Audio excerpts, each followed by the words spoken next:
Zdravo, jaz sem Anže in to je podcast Tehnična podpora, ki ima najboljši obrazec na svetu, ki je v zapiskih, s klicajem. Hvala vsem, ki tja dajete vprašanja in predloge. Dajte jih še, se temu reče. Pridite tudi v Discord, povezavajo v zapiskih. Zdaj pa prva tema, ki se sicer dotika iger, ampak ne samo iger. Bom vse razložil, ampak gre kar za velik premik in potem, kaj vse to pomeni. Sony je to podjetje, ki ga najbrž vsi poznate in poznate tudi njihovo blagovno znamko PlayStation. Igralna postaja, ne vem, zakaj sem še to prevajal, pač PlayStation.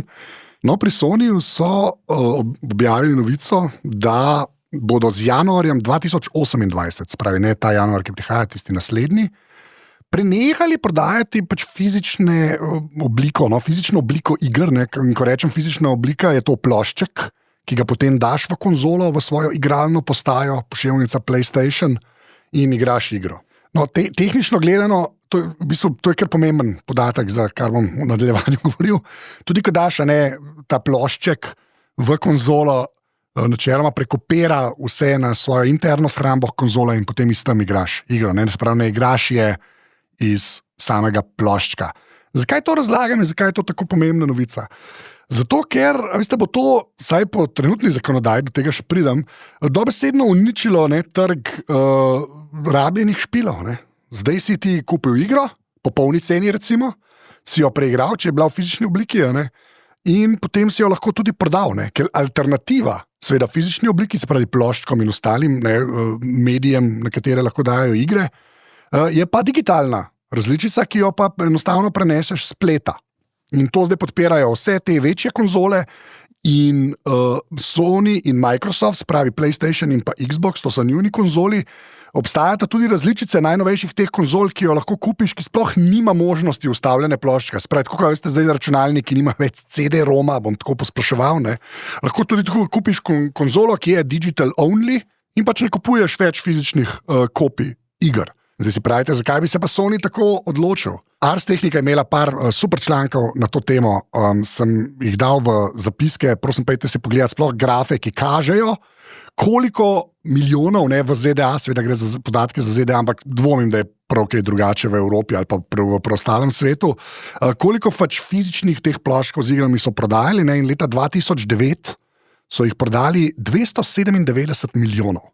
To so ogromne številke, sploh potem, ko to pomnožiš s ceno, ne, in vsem ostalim, ampak vseeno, to so res ogromne številke, še enkrat, 297 milijonov leta 2009, potem je prišel pa internet, pa konzole so omogočile pač digitalno različico, ne, da si samo ustvaril račun, kupil igro, igra se je preko spleta prenesla na tvojo konzolo in si jo tam igral. Spravi, niti bilo treba v trgovino, niti bilo treba naročiti plošček ni obstajal.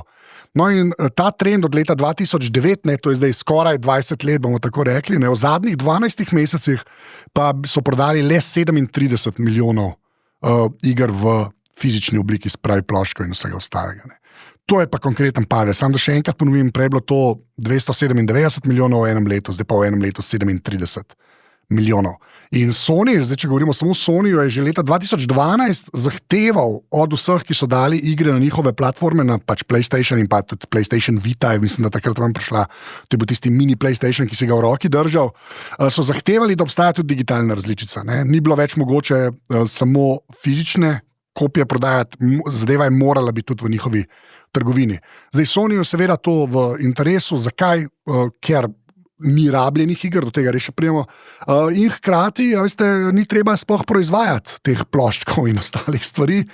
Zadeve so samo na spletu in ko so na spletu v teh trgovinah, pride v igro tudi ta, provizija, no, bom tako zelo radodaren bil, tako kot v App Store ali pa v Google Play Store, ne, kjer Sony pač vzame, seveda absolutno vzame lahko svoj delež pri vsaki igri, ne gre vse razvijalcev. Zdaj tukaj je vse zakomplicirano, ker so ene igre ustvarjene znotraj Sonyjevih studijev, potem so drugi studiji, ki dajo stvari, ampak tehnično gledano ni stroškov izdelave in pa potem seveda provizija. Ne? Tako da Sonyju in vsem ostalim, tudi Microsoftu, tudi Nintendo, je to seveda voda na mlin, se bom tako izrazil.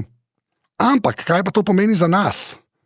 Ljudi, ki to konzumiramo. To nič dobrega, bi jaz vseeno rekel, saj dokler zakonodaja upajmo, najbrž čez 25 let ne dohiti tehnologije, ki vse to omogoča, ker ni regulacija ali pa zakona, saj ne da bi jaz vedel, ki sili te proizvajalce, da morajo omogočiti, kako bi igro, ki jo je človek preigral, lahko prodal naprej, čeprav jo je kupil samo v digitalni obliki. Se mi zdi, da smo vsi nekako sprejeli, da če je pa nekaj v digitalni obliki, sem pa to kupil, zdaj je moje zavedno zvezdica, ta zavedno do tega tudi če prijemo. In zdaj seveda najprej bojo trpeli vsi, ki prodajo rabljene igre, tudi pri nas imamo zdaj tukaj, ni sponzorska reklama, to vedno rečem, ker gremo za javni medij, ampak bomo vseeno izpostavil se ena trgovina v Sloveniji, to je konzolko, ki ima pač dobesedno rabljene igre. Tja prideš in je za vse konzole, tudi za starejše konzole. So tam igre, ki jo lahko kupiš seveda po nižji ceni, a ne kot bi jo kupil, če bi kupil nov plošček, novo to kartico, ki gre recimo v Nintendove konzole ali karkoli. Kaj se bo s celim tem trgom zgodilo? Veste, ljudje to prodajajo potem na eBayu, na Bauhi, recimo pri nas, na Facebook Marketplaceu, kjerkoli, je kar živahna ta scena. Kaj se bo zgodilo, ko sploh ne bodo več obstajale te fizične kopije, si ni težko predstavljati, se mi zdi to kar resna škoda, ker gre včasih tudi za zbirateljstvo, ljudje hočejo te stvari samo imeti doma tudi, ker jo je preigral, pa mu je igra veliko pomenila, veste, tako kot pri filmih ali pa pri knjigah je nekaj povsem normalnega, da ima človek doma kakšne igro, več njih, 3 omari ali pa 4 skladišča, tudi poznam ljudi, ki imajo toliko knjig, samo zato, ker je to neka zbirateljska vrednost, nekaj njim pomeni. In vse ostalo, nekatere fizične kopije so tako kot pri knjigah več vredne, kakšne posebne edicije, stvari, ki so neodprte in vse ostalo, pač popolnoma enake zakonitosti to velja kot pri knjigah, DVD-jih, Blu-rayjih in vsem ostalem. To se meni zdi tako škoda, čisto antropološko.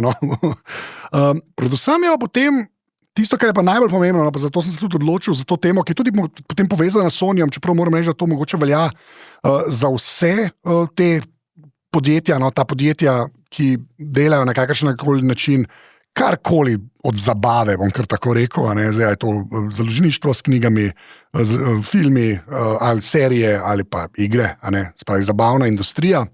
Potem obstaja pač ta strah, ali sem jaz to res kupil. Če jaz kupim digitalno različico, ali je to res bila ta transakcija, kot je bila včasih. Včasih si prišel v trgovino, si kupil neko igro ali pa knjigo v fizični obliki in ko si jo imel doma, ni bilo več nič treba spraševati Sonyja, kaj ti s to knjigo počneš in vse ostalo, recimo Sonyja s knjigo, Sonyja z igro. In se mi zdi, da je bila taka res čista fair transakcija. Ko gre pa za te digitalne različice, pa se pa treba zavedati, da pač ne kupujemo stvari, ampak si jih v bistvu samo sposodimo, sicer na zelo dolgi rok, ampak kupimo v bistvu samo licenco, ki pa lahko poteče. Zdaj, zakaj bom tukaj omenil spet Sony, pa ne, da bi se na njih spravljal, ker res to velja v določeni meri, včasih več, včasih manj, tudi odvisno od področja za praktično katerokoli entiteto, ki je v zabavni industriji, sploh lahko kupi stvari digitalno. Zakaj Sony omenjam? Ker so pred kratkim tudi v ZDA, prej so to že v Evropi počeli, ali glih obratno, to sem pa nisem napisal v zapiske, so omaknili, ne vem, 500 filmov, zdaj bom na pamet rekel, ker so številke malo različne glede po regijah, Studio Kanala, to mislim, da je Evropska produkcijska hiša, kjer se niso mogli več dogovoriti za licence, ampak to ne gre zdaj za pretočne vsebine, kjer so te stvari na voljo, to so stvari, ki so jih ljudje pač kupili, na svojem PlayStationu in tam gledali filme, bo zdaj enostavno izginili, ker se to oni niso mogli dogovoriti. In pač ne moreš več gledati tistega, kar si kupil. Kar se meni zdi kar noro. Se mi zdi, da nihče tega ne pričakuje, ker tam res piše buy ali pa kupi. Ne piše, najel bi tole za 7 let, potem se boste pa vi skregali z nekim distributerjem in tega ne bo več na voljo, recimo, meni. To je ta večja past, o kateri pa mislim, da se je absolutno treba pogovarjati. Pa tudi, če bi šlo za te pretočne vsebine, se vidite tudi, če ste naročniki Netflixa, HBO, česarkoli, dobijo licenco za nek film, je nekaj časa tam, potem pa ta zadeva enostavno na eni točki izgine, ker tisti, ki ima pravice do zadeve, pač ne vem, oni niso hoteli več podaljšati licence, ta, ki je ustvaril vsebino, ni hotel, je dal nekam drugam licenco, in smo že spet v nekaj situaciji, kjer ni popolnoma enako, če ti kupiš, ne vem, Friends, zabavno nadaljevanko Friends, prijatelji, za tiste, ki ne veste, če si kupil cel set DVD-jev, recimo, in so bili tvoji, si jih imel doma, ni potem čez nekaj časa prišel človek iz NBC-ja k tebi domov in rekel, veste, zdaj morate pa vrniti vse te videe, recimo, ne, tudi prodati jih ne moreš in vse ostalo. Tudi tukaj je kar nekaj pasti, nekatere. Se mi zdi, da se splača biti pozoren, tudi razmišljati o teh stvareh, sploh za stvari, ki so vam ljube, so vam blizu, pa mislite, sem jo nabavil, ne vem, ustavi, ne, neko platformo, ali si jo res nabavil, pošiljnica nabavila, ne. Res je treba tem razmišljati. Moram reči, da nekatera podjetja se celo trudijo, kaj v tej smeri. Nintendo je postavil recimo nek sistem, tega poznam, no, kjer lahko znotraj družine, če je eden človek kupil igro, nekako posodiš igro drugemu članu družine, ampak prisežem, da je tako zakomplicirano narejeno, pa ker imam doma samo enega switcha, tega nisem mogel preizkusiti, sem potem šel malo gledati, pa nisem našel nekih pozitivnih mnenj na ta sistem, ne, ker je enostavno preveč zakompliciran. Tako da nekateri se saj v omejenih kapacitetah trudijo, ne, v to smer, ampak zdaj pa, če se vrnem sem na zakonodajo in na vse ostalo, tukaj bo res mogla dohiteti tehnologijo, če hočemo mi kot potrošniki tega, ne, kot ljudje, ki uživamo v umetnosti, pa ne bo to knjiga ali igra, ne, da bomo na boljšem, ne, ker enostavno bo moralo priti do neke zapovedi, da pogledajte, če gre za digitalno kopijo, to ne pomeni, da jo mora človek potem imeti zavedno, lahko bi jo recimo prodajali, moralo bi se, ko zadevo kupiš, ne, če bi tam piše buy oziroma kupi, ne to pomeni, da je to zdaj tvoje, da je na njih, ne, razen v primeru, ne vem, bankrota, da ta zadeva zgine iz tiste platforme, recimo, ne. Takšne reči, ki se mi zdi, da sploh niso na radarju, mogoče tudi ne nas kot potrošnikov tega, potem pa vsakič, ko pride kakšna taka zgodba, kot je ta Sony, ki sem jo na začetku omenil, se pa mogoče o tem malo razmišlja in to zdaj jaz tudi iz mojih možganov dajem v vaše možgane, da mogoče se tudi v tej smeri razmišlja. To je bila ta tema za tokrat, zdaj pa mogoče dve vprašanje. Ena je odziv na prejšnjo epizodo, potem še eno vprašanje, že kar staro, ampak sem si ga označil, da ga bom enkrat slejko prej oddelal in ta dan je danes, ampak najprej na odziv. Zdravo, Anže s klicajem, z besedami in potem še klicaj, bral Dani, ki sklepam, da je Primorc. To je ne samo po imenu, tudi po temu, kar je potem zapisal. Tukaj se ne grem lokalpatriotizma, ki se mi zdi absolutno neumen. Tako da ne preberemo Danja, pa boste razumeli. Moje ni vprašanje, ampak predlog. V prejšnji epizodi je nekdo vprašal za reborn telefon. Predlagam, da preveri tudi cene v Italiji, Primorc. Zdaj recimo lahko dobiš nov iPhone za ceno obnovljenega v Sloveniji. Trgovina Unieuro ima iPhone 15 za 600 evrov.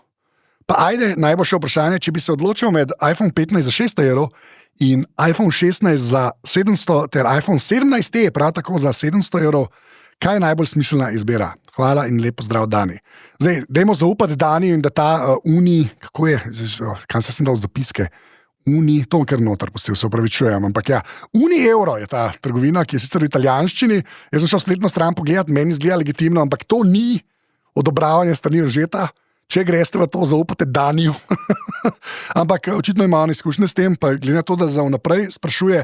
Se mi zdi pa fino, mogoče jaz bom malo širše to zastavil, mogoče ne samo za iPhone, pa bom še eno reč malo ponovil, pa mogoče v drugi luči obelodanil. Ne gre samo za to, veste, pri rabljenih telefonih, oziroma teh reborn telefonih, oziroma starejših modelih telefonov, kupujete tudi, tako kot že vedno rad reče, posodobitve v prihodnosti. Ne, koliko varnostnih posodobitev, koliko posodobitev operacijskega sistema prišlo. In načeloma je tako, da novejši kot je telefon, novejši kot je, dlje časa bo podprt. In če svoj telefon res čuvate, bom tako strokovno se izrazil, in res pazite nanj in veste, da ga boste imeli, ne vem, 5, 6, 7 let morda, potem se splača dati mogoče, če je možno, seveda, tako kot je Dani napišel, kakšnih 100 evrov več za novejšo različico telefona, ker je potem tudi dlje časa v prihodnost traja. To res imejte pred sabo. Tukaj ne gre samo za okoljevarstven vidik, gre tudi za varstven vidik, za čist varnost vašega telefona. Tako da tudi to dajte v kalkulacijo, ko gledate na ceno in pa seveda potem priverite, zato tudi pravim, da širše, koliko časa pa proizvajalec obljublja, da bo skrbel za ta telefon. Ne? So razlike med proizvajalci, ponavadi je tudi to vidno na ceni, kakšni novi telefoni, ki so zelo poceni, ponavadi zelo hitro zgubijo to podporo, medtem ko se proizvajalci zdaj zadnja leta pa res kar trudijo in se pojavljajo, mi bomo pa 5 let to podpirali, ali pa 7 let. Ne? O tem sem že večkrat govoril v tem podcastu. Tako da ne tega ne imeti pred očmi, ki se odločate, tudi za rabljene ali pa starejše telefone. Hvala, Dani. Hvala. Anže, klicaj, Vejca, pozdravljen, klicaj. David je to napisal. Imamo vprašanje glede kibernetske varnosti, pošiljnica varnosti, gesel, pošiljnica prijav, o kateri se vedno več govori, še sreča. Zanima me, ali imaš izkušnje z prijavami 2FA, to je dodatna autentikacija, two-factor authentication, preko varnostnega ključka USB. Nekateri pravijo, da je zadeva varnejša kot naprimer aplikacija Google Authenticator na telefonu, ali je to res? Kaj to pomeni pri prijavah v spletne in mobilne aplikacije ter pri prijavah v računalnike? Skrbi me, da bi tak ključek izgubil že po enem tednu uporabe. Ja, David, nisi edini. Vendar, če je veliko varnejši kot namenska aplikacija na telefonu, bi morda razmislil o nakupu in vrvice za okoli vrtu, da ga ne izgubim. Tvoj podcast je vrhunski in edinstven s takšno temo v Sloveniji. Vsak teden z navdušenjem čakam novo epizodo. Najlepša hvala, David. Hvala za odgovor in pozdrav z večjimi z, kar sklepam, da je malo mlajši človek, ki je ta pozdrav. David, ja. Imam izkušnje z YubiKey, sem jih tudi že mogoče omenil. Jaz ga imam, ne se zgledovati po meni, ker je David hitro opisal, kaj je lahko težava. Jaz imam zato dva, enega, ki ga nosim s sabo in pa enega kot varnostna kopija. Zdaj, večinoma se seveda da prijeti v vse, recimo tudi v Gmail, ne, če imaš vezano to recimo na YubiKey, bom razložil v kratkem, kako to deluje. No? Ampak, če ga izgubiš, pa po drugi poti prideš noter, ne. Zdaj, ali je zadeva bolj varna, veste, kot ne, recimo Google Authenticator in iz tam upisovanja kode, ali pa če imaš to, kot jaz to v svojem upravljalniku gesel, ne, zdaj bolj varna. Preveč tehnično vprašanje, bi rekel, da za poprečnega človeka absolutno nujna je 2FA autentikacija, se pravi res, imejte to vklopljeno kjerkoli lahko, ključek pa imejte tisti, ki ga res morate imeti. Jaz ga res ne bi priporočal, čeprav jaz ga imam bolj v službene namene, to priznam, ker sem prijavljeno kar nekaj stvari od 202, kar res nočem biti tisti, ki bo kriv, če bo kadarkoli kdo prišel v kakšen račun od 202, tako da imam kar par stvari konkretno zaklenjenih z YubiKeyjem. To pa zadeva deluje pa tako, da gre za tak, zgleda kot nekako USB ključek. Sem dal tudi povezavo zapiske do njihove spletne strani. Teh ključkov je več, najbolj popularni so YubiKey, zato sem jih dal tudi zapiske, ampak od Google so Titan, se mi zdi, da se jim reče, pa še kakšen obstaja. No. Gre pa za to, da ti prideš do računalnika, se hočeš nekam upisati in ti, recimo v svoj Facebook, ki ga imaš vezanega na to in ti Facebook reče, to si pa zavaroval z strojnim, z fizičnim ključkom, zdaj ga vstavi v napravo in potem se ga moraš tudi dotakniti, da si res tam in to pomeni, da si ti res za tem računalnikom, oziroma vsaj ta ključek je za tem računalnikom in te spusti naprej. Zdaj, tudi te ključki imajo lahko kakšne ranljivosti, tudi YubiKey je že kakšno ime in potem si dobiš zamenjavo, ne, tudi če si ga kupil, oni to zelo resno jemljajo, ker pač to njihov posel. In zdaj seveda tehnično gledano so bolj varni, ampak hkrati sabo nosiš dodaten USB ključ, jaz ga imam dobesedno kar na ključih. Moje sicer USB-A, tako da čez nekaj časa bom res kar nabavil USB-C različico, zato ker USB-A počasi tudi zginja, tudi tisti osnovni, ne, se veste, ta široki USB, no, kar izginja, ne, tudi pri telefonu potem ne prija tako prav. Obstaja še par trikov, kako ga v bistvu poskeniraš z NFC čipom in kaj ven vržem, ampak to ne bom razlagal. Je pa tako, no, če imate pa kakšne take službene zadeve, jaz bi mogoče tukaj res preveč iz sebe izhajam, pa če imate kakšne take stvari, kjer bi res radi si zagotovili čim večjo varnost, pa mogoče pogledajte v to smer. No. Za večino bi pa rekel, da je popolnoma dovolj, če se greste dodatno autentikacijo preko zdaj Google Authenticatorja, Authyja ali pa to rešujete z upravljalnikom gesel, o čemer sem že večkrat govoril in je to popolnoma dovolj. Ne razmišljajte o teh strojnih ključkih. Tisti, ki te stvari kupujejo, jaz tudi sebe naštejem, to je res gre bolj za mora, paranoja pa previdnost. No. Dajmo reči previdnost, da se ne sliši tako slabšalno. Se mi zdi, da tisti, ki to res potrebujejo, imajo pod sabo ali pa v svoji odgovornosti sisteme, ki so veliko več vredni, no, kot nek poprečen človek. Tako da to je to. Hvala, David, za vprašanje. Hvala, Dani, za vprašanje. 2 človeka na D. Hvala za klicaje. Najboljši obrazec na svetu je v zapiskih, tam je tudi povezava do Discorda. Res najlepša hvala vsem, ki pišete vprašanja, tudi zdaj v času dopustov. Naslednji teden preverjeno, ko smo že pri dopustih, ne bo tehnične podpore, potem se pa spet vrne, to si tokrat upam napovedati. In to je to. Najlepša hvala, ker poslušate. Kot vedno.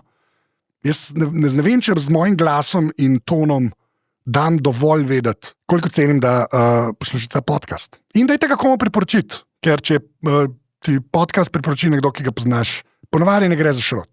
To je citat za na majico. Ponavadi ne gre, tehnična podpora, ponavadi ne gre za šrot. Najlepša hvala. To je to. Do naslednjič.